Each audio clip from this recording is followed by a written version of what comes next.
الله والحمد لله والصلاة والسلام على رسول الله ما بعد. أعوذ بالله من الشيطان الرجيم. بسم الله الرحمن الرحيم. وما لكم في المنافقين فئتين والله أركسهم بما كسبوا أتريدون أن تأتوا من أضل الله ومن يضلل الله فلن تجد له سبيلا ودوا لو تكفرون كما كفروا فتكونون سواء فلا تتخذوا منهم أولياء حتى يهاجروا في سبيل الله فإن تولوا فاقتلوهم واقتلوهم حيث وجدتموهم ولا تتخذوا منهم وليا ولا نصيرا إلا الذين يصلون إلى قوم بينكم وبينهم ميثاق أو جاءوكم حسن صدورهم أن يقاتلوهم أو يقاتلوا قومهم ولو شاء الله لسلطهم عليهم فلقاتلوهم فإن اعتزلوكم فلم يقاتلوهم وألقوا إليكم السلام فما جعل الله لكم عليهم سبيلا ستجدون آخرين يريدون أن يأمنوكم ويأمنوا قومهم كلما ردوا إلى الفتنة ركسوا فيها فإن لم يعتزلوكم ويلقوا إليكم السلام ويكفوا أيديهم فخذوهم واقتلوهم حيث ثقفتموهم وأولئك جعلنا لكم عليهم سلطانا مبينا. فما لكم تمہیں کیا ہو گیا فی المنافقین منافقوں کے سلسلے میں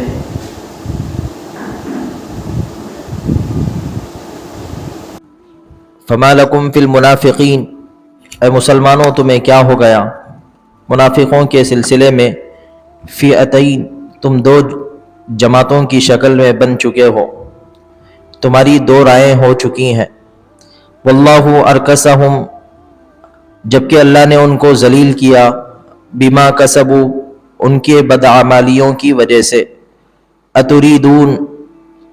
کیا تم یہ چاہتے ہو، ان تہدو، کہ تم ہدایت دو، من اضل اللہ، ان لوگوں کو جن کو اللہ نے گمراہ کر دیا. ومن یضلل اللہ فلن تجد له سبیلا، اللہ جسے گمراہ کر دیتے ہیں اس کو کوئی راستہ نہیں ملے گا، آپ اس کے لیے کوئی راستہ نہیں پاؤ گے. ودوا لو تکفرون کما کفروا، یہ کافر چاہتے ہیں، یہ منافق چاہتے ہیں کہ تم بھی کافر بن جاؤ ان لوگوں کے کافر ہونے کی طرح. فتکونون سواء، پھر تم سب برابر ہو جاؤ. فلا تتخذوا، مت بناؤ، منہم ان کو اولیاء دوست، پس تم ان کو اپنا دوست نہ بناؤ. حتی یہاجروا فی سبیل اللہ، یہاں تک کہ وہ اللہ کے راستے میں ہجرت کر کے نہ نکلیں. فإن تولوا، اگر وہ تم سے اعراض کریں، اگر وہ تم سے دشمنی کریں، فخذوہم، تو ان کو پکڑو. واقتلوہم حیث وجدتموہم، اور جہاں کہیں تمہیں وہ مل جائے ان کو قتل کرو. ولا تتخذوا منہم ولیا ولا نصیرا، نہ تو تم ان کو اپنا دوست بناؤ نہ ان کی مدد کے لیے آگے آؤ. الا الذین یصلون الی قوم بینکم وبینہم میثاق، مگر وہ منافق جو تعلق رکھتے ہوں ایسی قوم سے تمہارے اور اس قوم کے درمیان میں وعدہ ہو چکا ہے. او جاؤکم، یا وہ آئے تمہارے پاس، ان کے دل تنگ ہو چکے ہیں اس بات سے کہ وہ لڑیں تم سے. او یقاتلوا قومہم، یا وہ لڑیں ان کی قوم سے. ولو شاء اللہ، اگر اللہ چاہیں، لسلطہم علیکم، تو اللہ تعالیٰ ان کو تم پر غالب کر دیں. فلقاتلوکم، پھر وہ تم سے لڑنے لگیں. فإن اعتزلوکم فلم یقاتلوکم، اگر وہ تم سے دور رہیں، اگر وہ تم سے کنارہ کش رہیں. فلم یقاتلوکم، اور وہ تم سے قتال نہ کریں، تم سے نہ جھگڑیں. وَأَلْقَوْا إِلَيْكُمُ السَّلَامَ، اور تم سے صلح کرنا چاہیں. فَمَا جَعَلَ اللَّهُ لَكُمْ عَلَيْهِمْ سَبِيلًا، تو اللہ نے تمہارے لیے ان پر کوئی راستہ نہیں بنایا ہے. ستجدون آخرین یریدون ان یأمنوکم، عنقریب تم پاؤ گے دوسرے لوگوں کو جو چاہتے ہیں ان یأمنوکم کہ وہ تم سے بچے رہیں، وَيَأْمَنُوا قَوْمَهُمْ اور اپنی قوم سے بھی بچے رہیں، لیکن کلما ردوا الی الفتنۃ جب کبھی ان کو فتنے کی طرف بلایا جاتا ارکسوا فیہا تو اس کے اندر اوندھے منہ آتے ہیں، فَإِن لَّمْ يَعْتَزِلُوكُمْ اگر وہ تم سے دور نہ رہیں، وَيُلْقُوا إِلَيْكُمُ السَّلَمَ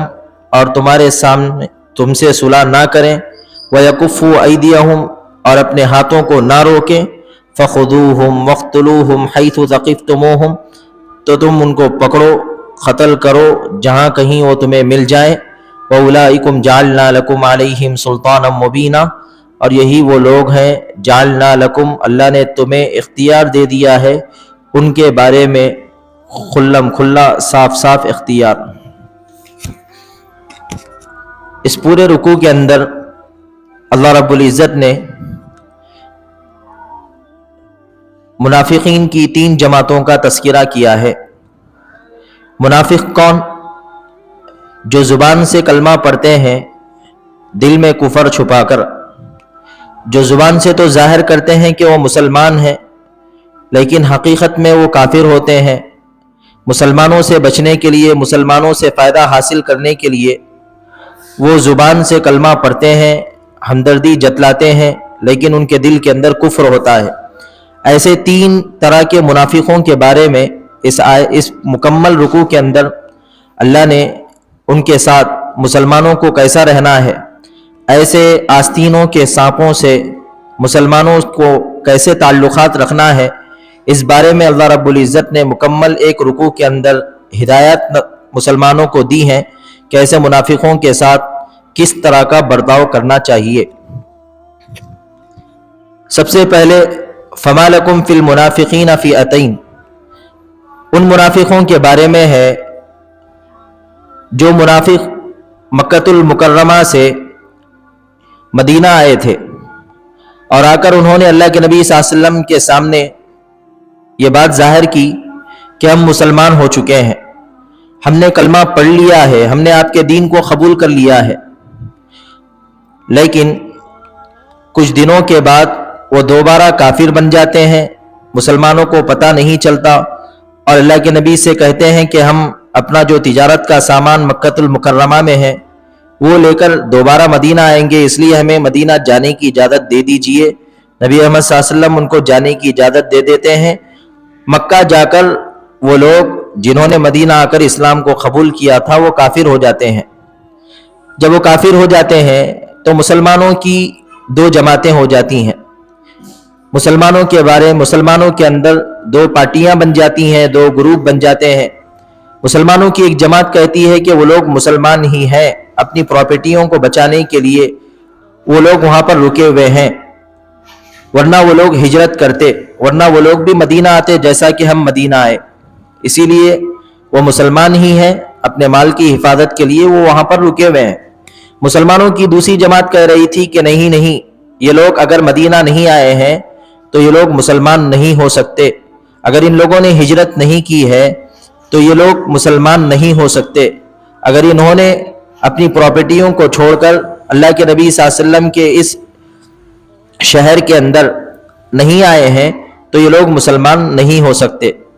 اللہ رب العزت نے بھی صاف طور پر مسلمانوں کے ان 2 گروپوں کے درمیان میں جو حق پر تھے ان کے بارے میں فیصلہ سنا دیا۔ فما لکم فی المنافقین فئتین، تمہیں کیا ہو گیا کہ تم منافقوں کے سلسلے میں 2 گروپ بن چکے ہو، یعنی اللہ رب العزت نے ان لوگوں کو منافق کہا۔ وہ لوگ مسلمان نہیں ہو سکتے جو ہجرت کر کے مدینۃ المنورہ کو نہیں آئے، تو اللہ نے فیصلہ سنا دیا کہ وہ منافق ہیں۔ پھر اللہ نے فرمایا واللہ ارکسہم بما کسبوا،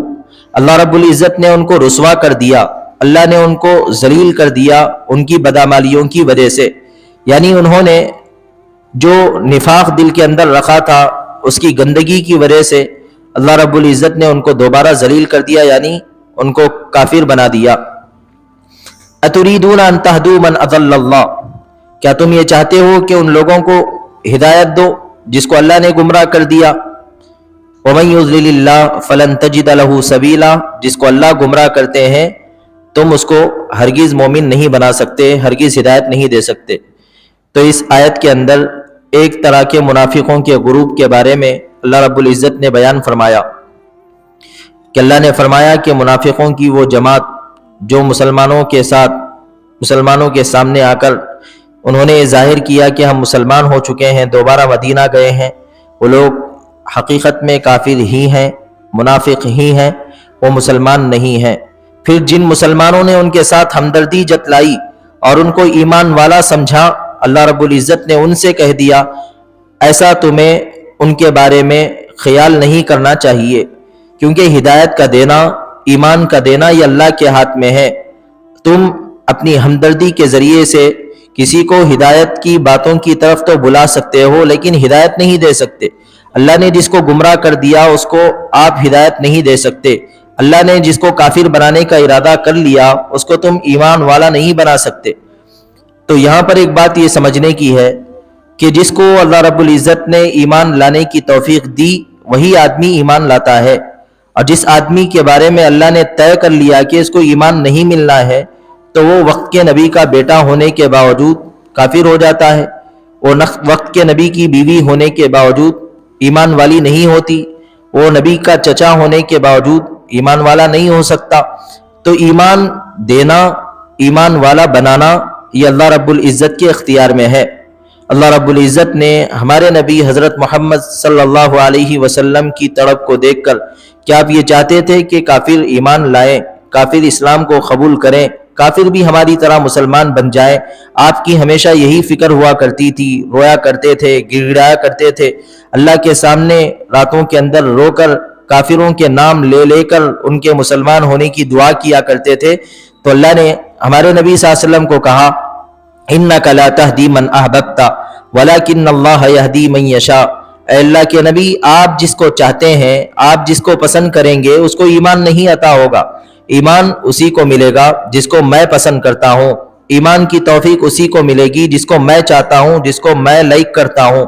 تو ایمان اگر ہمیں آج ملا ہے تو اللہ نے ہم کو چاہا ہے، اللہ ہم کو پسند کرتے ہیں، اللہ ہمیں چاہتے ہیں، اس وجہ سے اللہ نے ہمیں ایمان عطا فرمایا۔ اللہ نے ہماری نسلوں کو، ہمارے والدین کے تعلقات کو، ہمارے عہدوں، ڈگریوں، ہمارے چہروں اور ہمارے خاندانوں اور ہمارے علاقوں کو دیکھ کر ہمیں ایمان نہیں دیا، بلکہ اللہ نے چاہا تو ہمیں ایمان عطا ہوا ہے، ایمان ملا ہے۔ تو نعمت ایمان پر ہم سب کو شکر کرنا چاہیے کہ اتنی بڑی دولت اللہ نے بغیر مانگے کہ ہمیں عطا فرما دی، اتنی بڑی توفیق ہم نے نہیں مانگا پھر بھی اللہ کی طرف سے ہمیں عطا ہو گئی۔ بہت اللہ کا شکر کرنا چاہیے، بہت اللہ کے سامنے رو رو کر اس احسان کا شکر کرنا چاہیے کہ اللہ نے ہم سب کو ایمان مانگے بغیر، ایمان کی دعا کیے بغیر اللہ نے ہمیں ایمان کی توفیق عطا فرمائی۔ یہاں اللہ صحابہ کو کہتے ہیں کہ اے صحابہ، اگر تم چاہو گے کسی کو ہدایت دینا تم بھی ہدایت نہیں دے سکتے، کیونکہ اللہ نے اس کو گمراہ کر دیا۔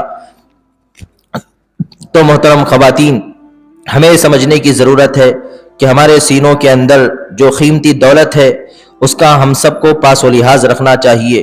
اتنی بڑی قیمتی دولت جو ہمارے سینوں کے اندر ہے اس کی حفاظت بھی کرنی چاہیے۔ جس کے پاس ایمان ہوتا ہے اللہ رب العزت اسی آدمی کو انسان سمجھتے ہیں۔ جس آدمی کے اندر ایمان نہیں ہوتا، اس آدمی کے اندر یقین نہیں ہوتا، اللہ اس کو انسان ماننے کے لیے بھی تیار نہیں ہے، اللہ اس کو جانور ماننے کے لیے بھی تیار نہیں ہے۔ اللہ کہتے ہیں لہم قلوب لا یفقہون بہا،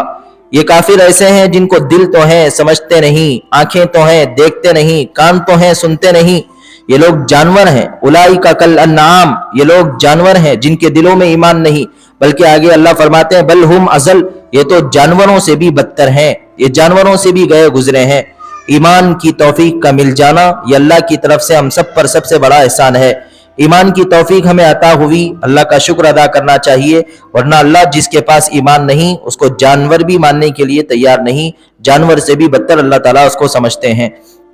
اس ایمان کی حفاظت کی فکر ہونی چاہیے۔ اس ایمان کی حفاظت کیسے ہونا چاہیے؟ اعمال صالحہ کے ذریعے سے۔ موت تک ایمان کو بچا کر رکھنے کی فکر ہونی چاہیے۔ موت تک میرا یہ ایمان کیسے باقی رہ جاتا ہے، اس کی طرف ہمیں ہونا چاہیے۔ وَاعْبُدْ رَبَّكَ حَتَّى يَأْتِيَكَ الْيَقِينُ، تمہیں اس ایمان کی حفاظت کرنا ہے موت تک، موت تک تمہیں اپنے اس ایمان کی حفاظت کرنا ہے، کیونکہ شیطان نے جب ہمیں یہ توفیق ملی، اللہ رب العزت کی طرف سے اتنی بڑی قیمتی دولت ہمیں عطا ہوئی، تو شیطان کی یہ کوشش رہتی ہے کہ شیطان یہ چاہتا ہے کہ ہمارے سینوں کے اندر جو یقین کی دولت ہے، یقین کے ہیرے ہیں، ہمارے سینوں کے اندر جو خزانہ ہے ایمان کا، اس کو چرانے کی شیطان کوشش کرتا ہے۔ شیطان اللہ کے سامنے قسمیں کھا کر آیا ہے، لَآتِيَنَّهُم مِّن بَيْنِ أَيْدِيهِمْ وَمِنْ خَلْفِهِمْ وَعَنْ أَيْمَانِهِمْ وَعَنْ شَمَائِلِهِمْ، اللہ میں اس ایمان کو چھینوں گا، آگے سے آ کر، بائیں سے آ کر، سامنے سے آ کر، پیچھے سے آ کر، یعنی ہر طرح سے، ہر ہٹ کنڈے سے، ہر طرح کی کوشش سے میں آپ نے جو اس کو ایمان دیا ہے اس کو چھیننے کی پوری کوشش کروں گا۔ تو شیطان اپنی کوششوں کے اندر لگا ہوا ہے، وہ اپنے چیلوں کے ساتھ، وہ اپنے چمچوں کے ساتھ، وہ اپنی فوجوں کے ساتھ، لاؤ لشکر کے ساتھ آپ کے ایمان کو چھیننے کی طاق کے اندر لگا ہوا ہے۔ تو اسی لیے ہمیں ہر وقت چوکنا رہنا چاہیے۔ چوکنا رہنے کا طریقہ یہ ہے کہ ہم اپنے ایمان لانے کے بعد اعمال صالحہ کی طرف مشغول ہوں، اللہ کی طرف سے جو ہدایت ہمیں ملتی ہیں اور جن چیزوں سے روکا جاتا ہے ان چیزوں سے رکنا، اور جو چیزوں کے کرنے کا حکم دیا گیا ہے ان چیزوں کو کرنا چاہیے، اور مرتے دم تک رسول اللہ کے طریقے کو فالو کرنا ہے، تبھی جا کے ہم ایمان والے آخری دم تک رہ سکتے ہیں۔ امام احمد ابن حنبل بہت بڑے امام ہیں، ان کا انتقال کا وقت تھا، وہ کہہ رہے تھے ابھی نہیں، ابھی نہیں، ابھی نہیں۔ جب ان کو ہوش آیا تو ان کے بیٹے نے جا کر پوچھا کہ والد محترم، مرنے کا وقت قریب تھا، آپ کی آخری سانسیں چل رہے تھے، تو اس وقت میں آپ ابھی نہیں، ابھی نہیں کہہ رہے تھے، اس کا کیا مطلب؟ تو آپ نے فرمایا کہ بیٹا، شیطان میرے پاس آیا تھا اور اس نے کہا کہ امام تو میرے ہاتھ سے بچ کر نکل گیا، تو میں نے کہا کہ ابھی میں تیرے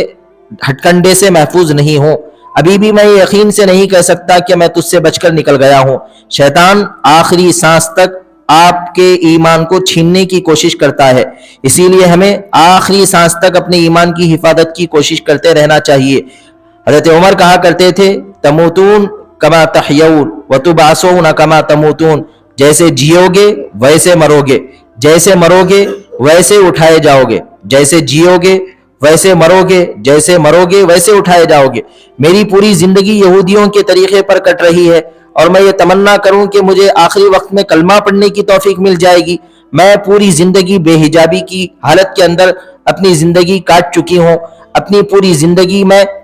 اللہ کی نافرمان بن کر گزار رہی ہوں، تو مجھے آخری وقت میں کلمہ پڑھنے کی توفیق کیسے مل جائے گی؟ میری پوری زندگی یہودیوں کے طریقے کو پسند کر کے بے حجابی کے ساتھ بے نمازی پنے کے اندر اگر گزری ہے تو پھر مجھے موت کے وقت بھی اسی حالت کے اندر میری موت آئے گی، اور اسی حالت کے اندر مجھے اٹھایا بھی جائے گا۔ اسی لیے کوشش یہ ہونی چاہیے، ایک ایک لمحے کے اندر عمل نہیں چھوٹنا چاہیے، موت تک اس کی فکر ہونا چاہیے، کیونکہ اللہ جس کو ہدایت دیتے ہیں اسی کو ہدایت ملتی ہے، اللہ جس کو ایمان کی توفیق دیتے ہیں اسی کو ایمان ملتا ہے، پھر اللہ دینے والے ہیں تو چھیننا بھی جانتے ہیں۔ تو اسی لیے اپنے ایمان کی آخری دم تک کوشش لگے رہنے کی ضرورت ہے۔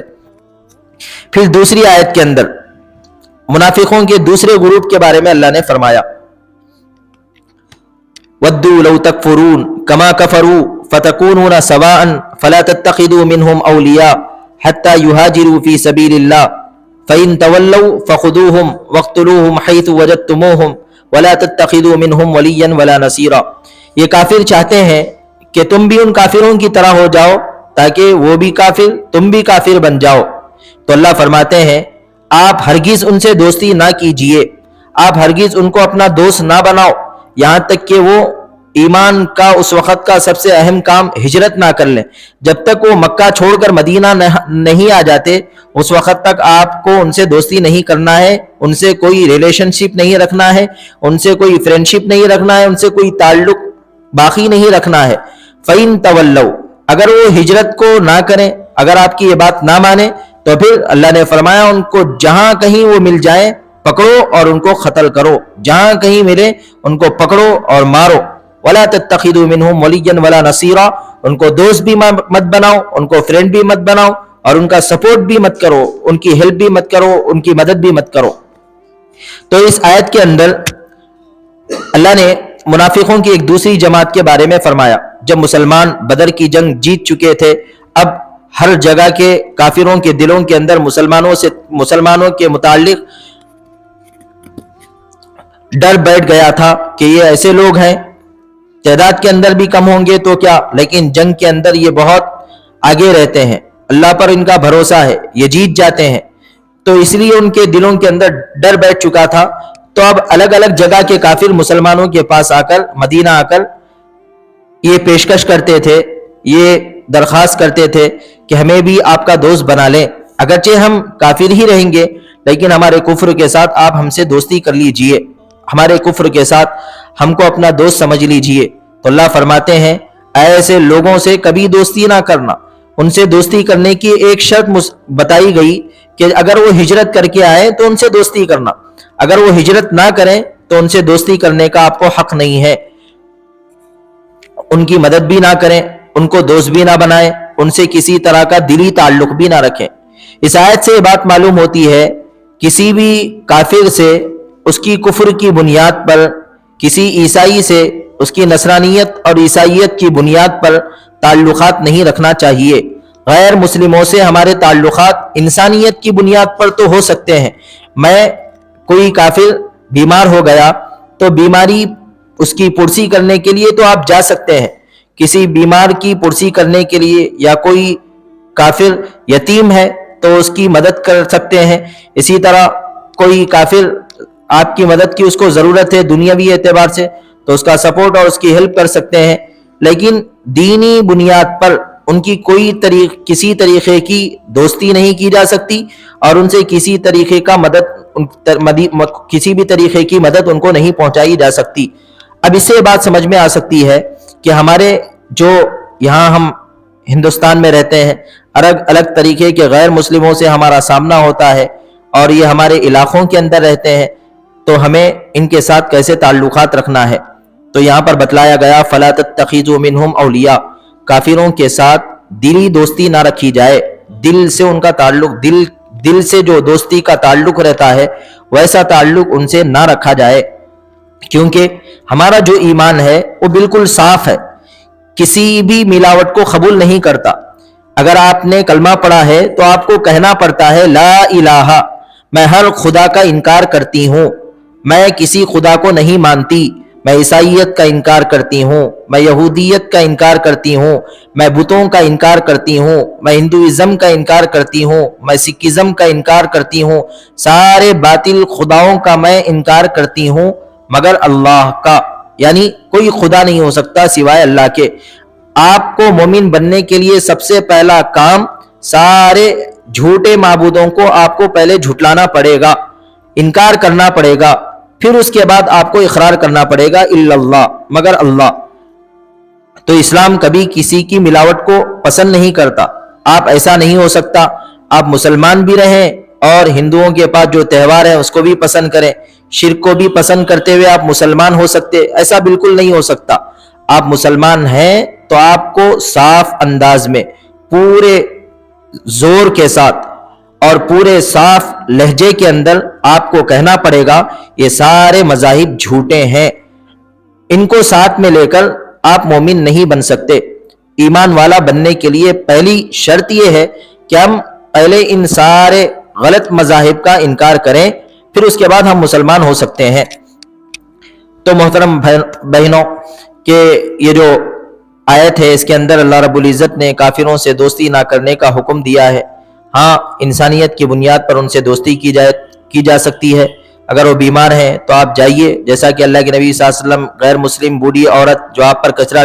ڈالا کرتی تھی بیمار ہو گئی تو آپ اس کی عیادت اور اس کی پرسان حالی کے لیے گئے اور اس کو پوچھا آپ علیہ السلام نے، ایسا کیا جا سکتا ہے۔ جیسا کہ اللہ کے نبی صلی اللہ علیہ وسلم حضرت خدیجۃ الکبریٰ رضی اللہ عنہا کے جو دور کے رشتہ دار تھے جب مدینہ آئے تو اللہ کے نبی صلی اللہ علیہ وسلم نے ان کی خاطرداری کی، ان کو بٹھایا، ان کی مہمان نوازی کی۔ تو کافروں کے ساتھ انسانیت کی بنیاد پر تعلقات رکھے جا سکتے ہیں، لیکن کفر کی بنیاد پر، ایمان کی بنیاد پر ان کے ساتھ تعلقات نہیں رکھا جا سکتا۔ مثال کے طور پر اگر وہ آپ کو اپنے تہوار کے اندر بلائیں تو ان کے تہواروں کے اندر شرک ہوتا ہے، ان کے تہواروں کے اندر کفر ہوتا ہے، تو ہمیں ان کے تہواروں کے اندر جانے کی اجازت نہیں ہے، نہ ہی ان کے تہواروں پر مبارکبادی دینے کی اجازت ہے۔ کافروں کو سلام کرنے سے بھی منع کیا گیا۔ اللہ کے نبی صلی اللہ علیہ وسلم کی ایک حدیث ہے کہ اگر تم راستے کے اندر گزرو، کوئی یہودی اور کوئی عیسائی تم کو دکھ جائے تو تم اس سے سلام کی ابتدا نہ کرو، یعنی تم